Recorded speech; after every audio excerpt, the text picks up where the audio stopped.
What one of them said just before they tossed my wife still haunts me. They aimed their weapons at me next. I didn't yell or run. I just looked at their leader and said 4 words that made the entire security team freeze.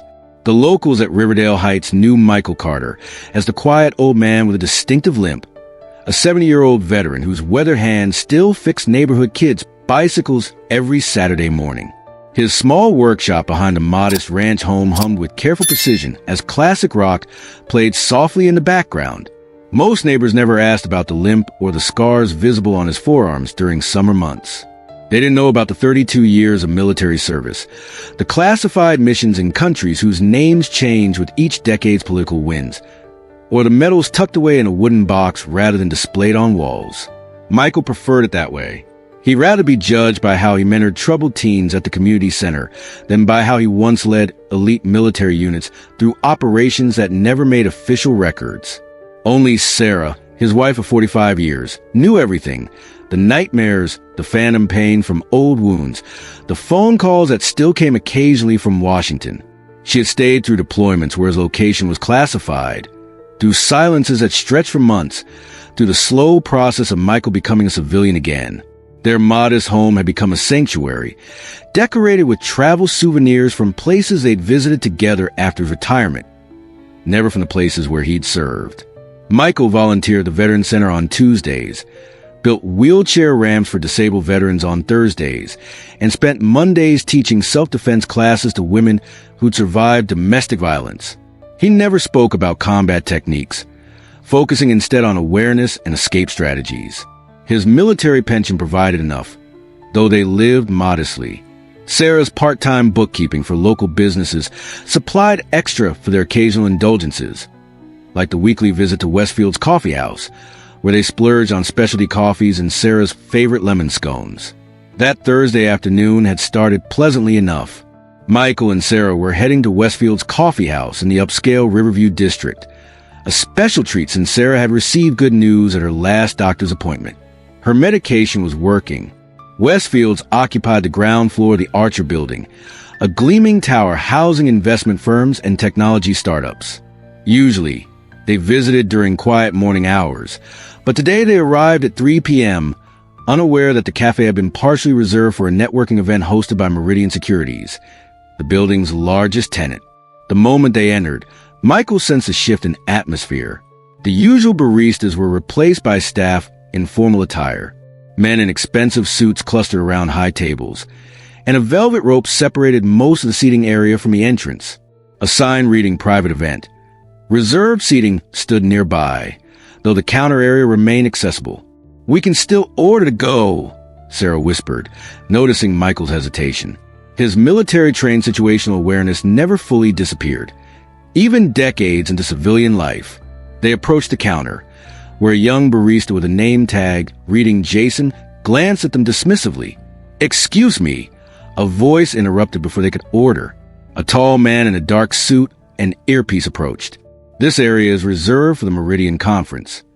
We're just getting coffee to go," Michael explained calmly. The sign indicates the counter is still open. The security guard's eyes scanned Michael, taking in his limp, his weathered appearance, his simple clothing. "The entire establishment is reserved starting now. There's a diner 3 blocks down more, suitable for you." Sarah tensed beside Michael. The dismissive tone was unmistakable. Several business executives nearby glanced over, some with amused smirks, others simply looking through them, as if they were invisible. "We're customers here every week," Michael said, his voice still measured but firm. "We'll take our coffee to go and won't disturb your event." The security guard stepped closer. "Sir, this is a private corporate function. I need you to exit now."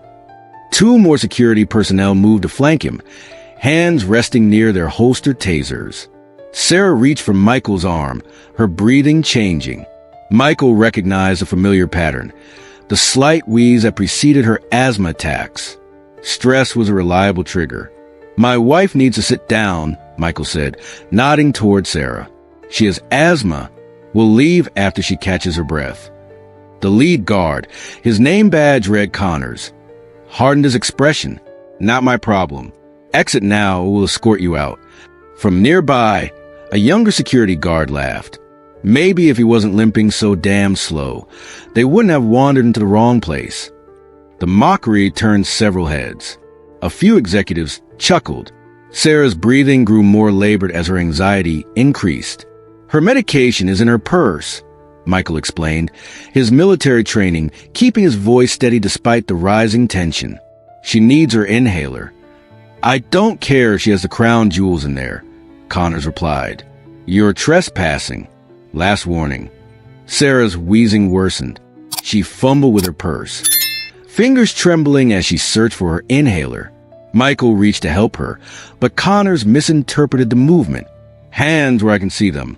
Old man. She can't breathe, Michael insisted, his patience wearing thin but his exterior remaining composed. She needs her medication now. Another guard, younger and visibly nervous, stepped forward. They could be homeless trying to crash the event. The old guy could be faking that limp. The casual cruelty sparked murmurs from onlookers. Most turned away, uncomfortable but unwilling to intervene. One executive in an expensive suit laughed openly. Better check if they're hiding anything under those bargain store clothes. Sarah's wheezing grew audible to everyone nearby. Her face paled as she continued searching desperately for her inhaler. Found it, Sarah gasped, finally locating her inhaler in her purse. As she pulled it out, a simple blue medical device. The younger guard's hand moved to his taser. She's got something, he shouted, his inexperience and adrenaline overriding judgment. It's just her inhaler, Michael said firmly, but it was too late. The young guard had already drawn his taser. Drop it now, he demanded, aiming at Sarah. Sarah, confused and struggling to breathe, looked up in bewilderment. The inhaler clutched in her shaking hand. I need. The taser fired with a sharp crack. Sarah's body convulsed as electricity coursed through her. The inhaler clattered to the polished floor as she collapsed against a nearby table, scattering expensive coffees and sending a laptop crashing down. Sarah. Michael moved toward his wife. Decades of military discipline, the only thing keeping him from violence. Stay back, Connors shouted, drawing his own taser and aiming it at Michael's chest. On your knees, hand behind your head. Michael didn't comply. He didn't kneel. He didn't raise his voice, despite the weapon aim at his heart. He stood perfectly still, his eyes never leaving Connor's face. Around them, the coffee shop erupted in chaos. Some patrons fled toward the exits. Others recorded with their phones. The business executives backed away, their networking event forgotten in the unexpected violence. Sarah lay motionless on the floor, the asthma attack and taser shock a potentially deadly combination for a woman her age. The inhaler remained just out of reach. You've made a series of poor tactical decisions, Michael said, his voice suddenly different, colder, precise, carrying authority that made Connors blink. Your man just used potentially lethal force against a 70-year-old woman having a medical emergency. On your knees now, Connors repeated, but uncertainty had crept into his voice. Michael didn't move except to straighten his posture slightly, a subtle shift that military personnel would recognize immediately. When he spoke again, his voice carried the unmistakable command presence that had once directed elite operations across 4 continents. Call Colonel Walker now. For simple words delivered without emotion, not a request, an order. Connors hesitated. The taser still aimed, but his confidence visibly wavering. I don't know what you're talking about, old man. Left inside pocket my jacket, Michael continued calmly. Check, but don't remove. Something in Michael's tone made Connors pause. Keeping his taser trained with one hand, he cautiously reached toward Michael's jacket pocket, expecting perhaps identification or medication. What he found instead was a worn metal identification card with security markings he recognized immediately, specialized clearance indicators that no civilian should possess. The edge was marked with a distinctive red stripe that security professionals would recognize. This is... Connor's voice trailed off, his eyes widening. Call Colonel James Walker at Central Command, Michael repeated. Verification code Sierra Echo Alpha Lima 1949. Now. The older guard moved closer, glancing at the ID, his face drained of color. Connors, that's a Tier 1 operator badge. That's special activities. Sir, Connors began, but Michael cut him off. My wife needs medical attention immediately. She has a pre-existing respiratory condition. The senior EMT will administer 2.5 milligrams albuterol via nebulizer, not the standard 5 milligrams protocol. Clear. The authority in Michael's voice triggered an automatic response. Clear, sir, Connors replied, then caught himself, confused by his own instinctive military response to the chain of command. Your man discharged a taser without proper threat assessment, Michael continued. Sarah was holding a clearly identifiable medical device. You're in violation of Section 7, Paragraph 3 of your own company's use of force protocols. Connors lowered his taser, suddenly uncertain who exactly was in control of the situation. How would you know our protocols? For the first time since the confrontation began, Michael allowed a slight smile. Because I wrote them. The coffee shop fell completely silent. The security team stood frozen, weapons now lowered, as Michael knelt beside Sarah. With practiced movements, he checked her pulse and breathing, then administered her inhaler with the calm efficiency of someone who had performed field medicine under far worse conditions. Connor's phone buzzed. He answered, listened briefly, then looked at Michael with new eyes, a mixture of awe and terror. Sir, he said, his voice now deferential. Colonel Walker is on his way. ETA 5 minutes. The younger guard who had fired the taser stood motionless, the weight of his mistake visibly crushing him as the truth circulated in urgent whispers among the security team. That's Michael Carter. The Michael Carter? Ghost Protocol Carter. He trained the founder of our company. The business executives who had laughed earlier now pressed against the far wall, suddenly eager to distance themselves from the situation. One man, older than the others and clearly a senior executive, approached cautiously. Master Sergeant Carter? He asked tentatively. Sir, I was at Fort Benning in '97. You taught our advanced course. Michael nodded once, recognition flickering across his features. Lieutenant Brooks, you have potential. It's CEO Brooks now, the man replied, then turned to the security team with barely contained fury.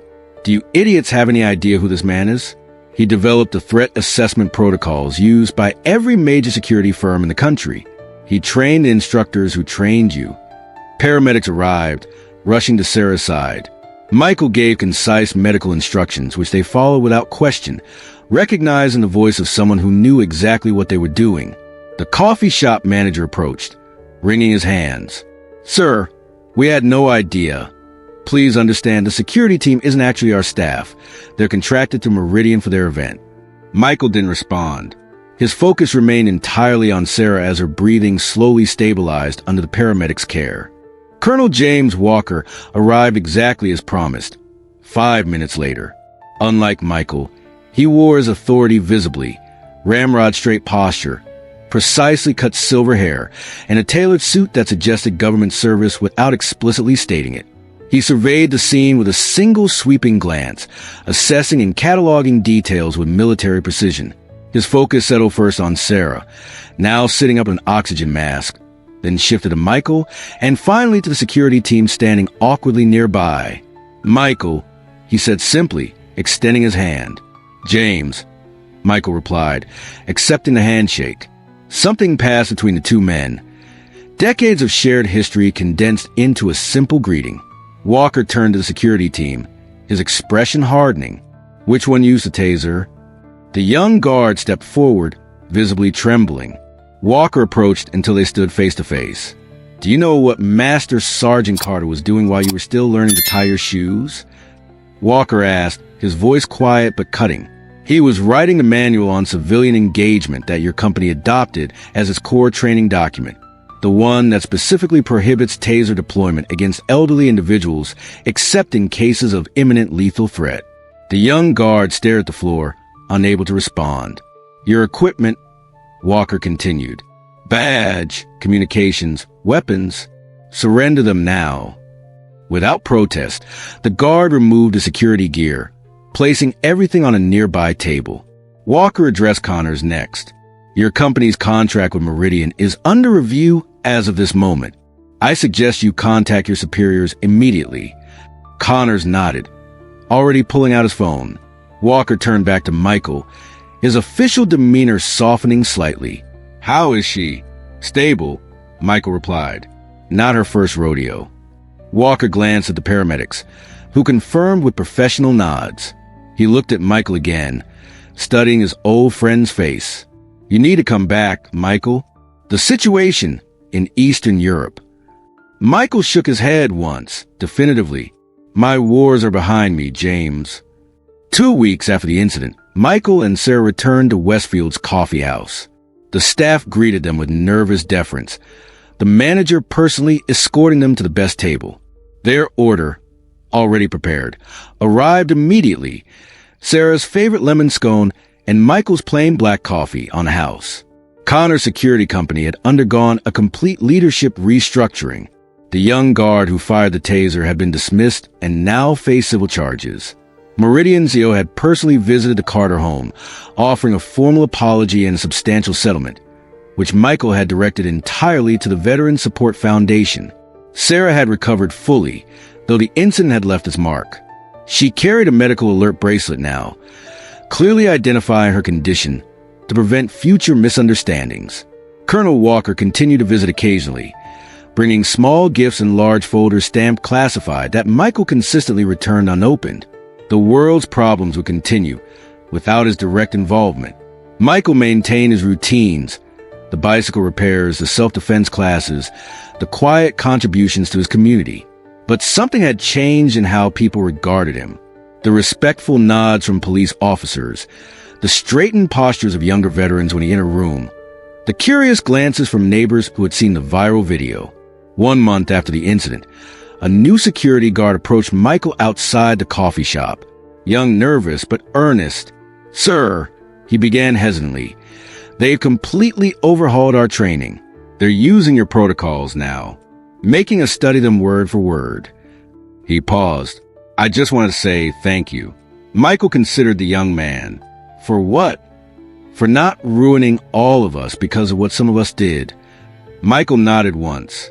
Accountability matters. So does forgiveness. Some battles are won with weapons, others with wisdom. If you believe true strength comes from restraint rather than rage, share this story. Subscribe for more accounts of extraordinary veterans whose greatest victories happened after they came home.